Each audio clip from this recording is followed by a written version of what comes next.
ನಟ ದರ್ಶನ್ ಮಾಡಿಕೊಳ್ತಾ ಇರುವಂತಹ ಕಿರಿಕ್ ಒಂದಲ್ಲ ಎರಡಲ್ಲ. ಈ ನಟ ದರ್ಶನ್ ತನ್ನ ವೈವಾಹಿಕ ಜೀವನದಿಂದ ಹಿಡಿದು ಹೊರಗಡೆ ಸಿಕ್ಕವರ ಮೇಲೆ ಹಲ್ಲೆ ಮಾಡುವ ತನಕ ಹಲವು ಆರೋಪಗಳನ್ನ ಎದುರಿಸಿದ್ದ. ಈಗ ನೋಡಿದ್ರೆ ನೇರವಾಗಿ ಕೊಲೆ ಮಾಡಿಸೋ ಹಂತಕ್ಕೆ ಬಂದಿದ್ದಾರೆ. ಹಾಗಿದ್ರೆ ದರ್ಶನ್ ಮಾಡ್ಕೊಂಡಿರುವಂತಹ ಅವಾಂತರಗಳು ಏನೇನು ಅನ್ನೋದರ ಕುರಿತಾಗಿ ನಾವು ನಿಮಗೆ ತೋರಿಸ್ತಾ ಇದ್ದೀವಿ, ಗಮನಿಸಬಹುದು. ಪತ್ನಿ ವಿಜಯಲಕ್ಷ್ಮಿ ಮೇಲಿನ ಹಲ್ಲೆ ಪ್ರಕರಣದಲ್ಲಿ ನಟ ದರ್ಶನ್ ಬಂಧನವಾಗಿದ್ರು. ಹಿಂದೆ 2011ರಲ್ಲಿ ಇನ್ನು ಶ್ರೀರಂಗಪಟ್ಟಣದಲ್ಲಿ ಅಭಿಮಾನಿಯ ಮೇಲೆ ಹಲ್ಲೆ ಮಾಡಿ ಆಗ್ಲೂ ಕೂಡ ಸುದ್ದಿ ಆಗ್ತಾರೆ. ಇವರು ಮಾಡ್ಕೊಂಡಿರುವಂತಹ ಕಿರಿಕಗಳು ಏನೇನು ಅನ್ನೋದರ ಕುರಿತಾಗಿ ನಾವು ನಿಮಗೆ ತಿಳಿಸ್ತಾ ಇದ್ದೀವಿ. ಇನ್ನು ನಂಬರ್ 3, ಮಾಧ್ಯಮಗಳನ್ನ ಅಶ್ಲೀಲವಾಗಿ ನಿಂದಿಸಿ 1 ವರ್ಷ ನಿಷೇಧ ಕೂಡ ಆಗಿದ್ರು. ಇನ್ನು ಪುನೀತ್ ರಾಜ್ಕುಮಾರ್ ವಿರುದ್ಧ ಮಾತನಾಡಿ ವಿವಾದವನ್ನ ಸೃಷ್ಟಿಸಿಕೊಂಡಿದ್ರು. ಇವ್ರ ಮೇಲಿರುವಂತಹ ಆರೋಪಗಳು ಒಂದಲ್ಲ ಎರಡಲ್ಲ. ಇನ್ನು ವನ್ಯಜೀವಿಗಳನ್ನ ಸಾಕಿ ಅರಣ್ಯ ಇಲಾಖೆಯ ಕೆಂಗಣ್ಣಿಗೂ ಕೂಡ ಗುರಿಯಾಗಿದ್ರು ನಟ ದರ್ಶನ್. ಇನ್ನು ಮತ್ತೊಂದು, ಮೈಸೂರು ಹೋಟೆಲ್ನಲ್ಲಿ ಕಾರ್ಮಿಕರ ಮೇಲೆ ಹಲ್ಲೆ ಕೂಡ ನಡೆಸಿದ್ರು. ಹೀಗಾಗಿ ಎಲ್ಲಾ ಪ್ರಕರಣಗಳನ್ನ ಪರಿಶೀಲಿಸಿ ರೌಡಿ ಪಟ್ಟಿಯಲ್ಲಿ ಸೇರಿಸೋದಕ್ಕೂ ಕೂಡ ಪೊಲೀಸರು ಚಿಂತನೆ ನಡೆಸ್ತಾ ಇದ್ದಾರೆ. ಇನ್ನು ನಿರ್ಮಾಪಕ ಉಮಾಪತಿಗೆ ನಿಂದಿಸಿ ವಿವಾದವನ್ನ ಸೃಷ್ಟಿಸಿದ್ರು.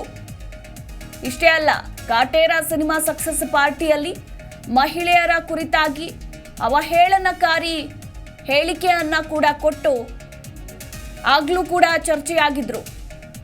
ಇನ್ನು ಯಜಮಾನ ಚಿತ್ರೀಕರಣದ ಸೆಟ್ನಲ್ಲಿ ಸಹನಟನ ಮೇಲೆ ಹಲ್ಲೆ ನಡೆಸಿದ್ರು. ಹಾಗೆ ದರ್ಶನ್ ಮನೆಯಿಂದ ಹುಲಿ ಉಗುರನ್ನ ವಶಪಡಿಸಿಕೊಂಡಿದ್ದ ಸರ್ಕಾರ. ಹೇಳ್ತಾ ಹೋದ್ರೆ ದರ್ಶನ್ ಅವಾಂತರಗಳು ಒಂದಲ್ಲ ಎರಡಲ್ಲ.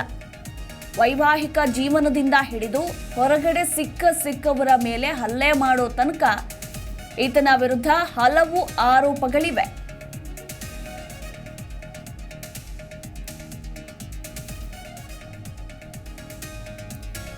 ಹೀಗಾಗಿ ಈ ಎಲ್ಲ ಆರೋಪಗಳು, ಪ್ರಕರಣಗಳು, ವಿವಾದಗಳನ್ನ ತನ್ನ ಮೈ ಮೇಲೆ ಎಳೆದುಕೊಂಡಿರುವಂತಹ ನಟ ದರ್ಶನ್ ಮೇಲೆ ರೌಡಿ ಶೀಟರ್ ಓಪನ್ ಆಗುವ ಸಾಧ್ಯತೆ ಇದೆ. ಈ ಎಲ್ಲಾ ಪ್ರಕರಣಗಳು ಅಂದ್ರೆ ಹಳೆ ಪ್ರಕರಣ ಪ್ಲಸ್ ಈಗ ರೇಣುಕಾಸ್ವಾಮಿ ಕೊಲೆ ಪ್ರಕರಣವನ್ನ ಪರಿಶೀಲಿಸಿ ದರ್ಶನ್ ಅನ್ನ ರೌಡಿ ಪಟ್ಟಿಯಲ್ಲಿ ಸೇರಿಸೋದಕ್ಕೆ ಪೊಲೀಸರು ಚಿಂತನೆ ನಡೆಸುತ್ತಿದ್ದಾರೆ. ಜಿ ಕನ್ನಡ ನ್ಯೂಸ್ ಈಗ ನಿಮ್ಮ ಮನೆಯಲ್ಲೇ ನೋಡಿ.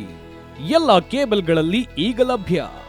ಸನ್ direct 292, Jio TV 1334, U digital 162, city cable 51, GTPL 17, Abhishek cables 821, rock line telecommunication 51, Shri Basaveshwara number 60, Vinayaka digital number 53, in digital number 896ರಲ್ಲಿ.